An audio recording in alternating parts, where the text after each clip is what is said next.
Salutare, dragi prieteni! Știu, devine foarte dificil să critici după ce ai susținut pe cineva, dar dacă vrem să apărăm principiile, să fim echidistanți, atunci suntem îndreptățiți să o facem și chiar trebuie să o facem. Iată că acest demers al societății civile, această presiune asupra lui Moșteanu de ieri, a dat rezultate. Astăzi, măsluitorul și-a dat demisia. Mulți mi-au sărit în cap ieri și continuă să-mi sară și astăzi. Văd foarte multe comentarii. Vasile, te-ai întors împotriva guvernării. Nu m-am întors împotriva guvernării și a guvernului Bolojan. Susțin în continuare reformele guvernului Bolojan, dar nu susțin ceea ce a spus domnul Bolojan ieri. Ieri seară la Digi24, domnul Bolojan spunea, i-am spus lui Moșteanu, capul sus. Nu, domnule Bolojan, nu trebuia să spuneți așa ceva în calitate de premier și că nu vă interesează CV-urile miniștrilor. Lucrurile astea sunt foarte, foarte grave. Dacă ați fi vrut cumva să nu creați o criză în interiorul guvernului și să fiți diplomat, trebuia, după părerea mea umilă, să spuneți în felul următor. Nu sunt de acord cu ceea ce a făcut Moșteanu, a făcut o greșeală, dar nu eu sunt în măsură să-i cer demisia, pentru că suntem într-o coaliție, cei de la USR ar trebui să vină cu această propunere. Era foarte simplu de spus.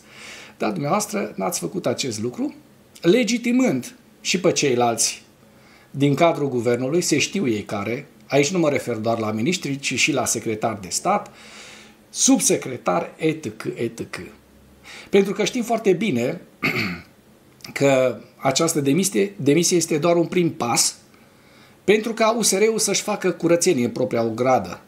Pentru că ministrul ăsta, Moșteanu, Ionuț Moșteanu, n-a ajuns acolo din spuma mării, așa cum se zice. A fost susținut de oameni din interiorul partidului.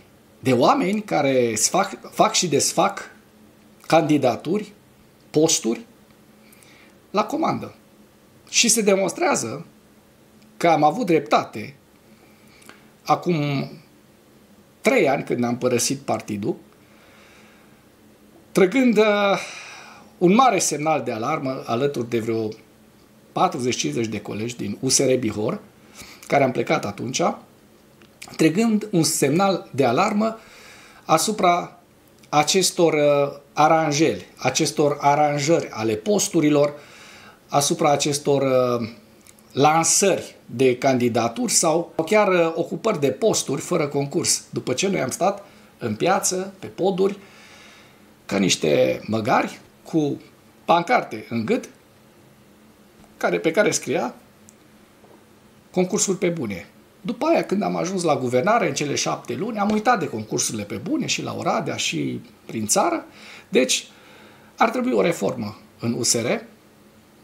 Mi se pare că lumea a început să se trezească, mă refer acum la societatea civilă, și nu mai acceptă tot felul de manevre de acest gen, mai ales din partea unora care se declarau principial, nu? Ca și USR-ul. Clar că USR-ul nu este singurul care are astfel de oameni slabi pregătiți la vârf, în funcții înalte.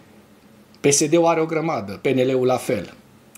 Și nu mă duc mai departe decât să spun că în CSM, șefa CSM-ului, da? Și mulți PSD-ști din fruntea statului sau peneliști sunt cu astfel de probleme.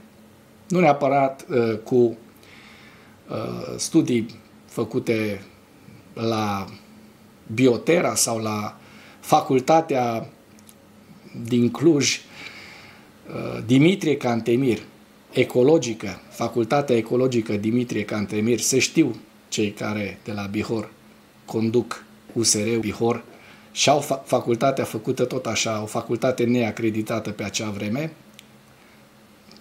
Nu intru în detalii, da, se știu ei care. Deci ar trebui o curățenie peste tot în USR și în celelalte partide de la guvernare. Altfel, peste 3 ani de zile o să ne trezim cu aurul la peste 50%.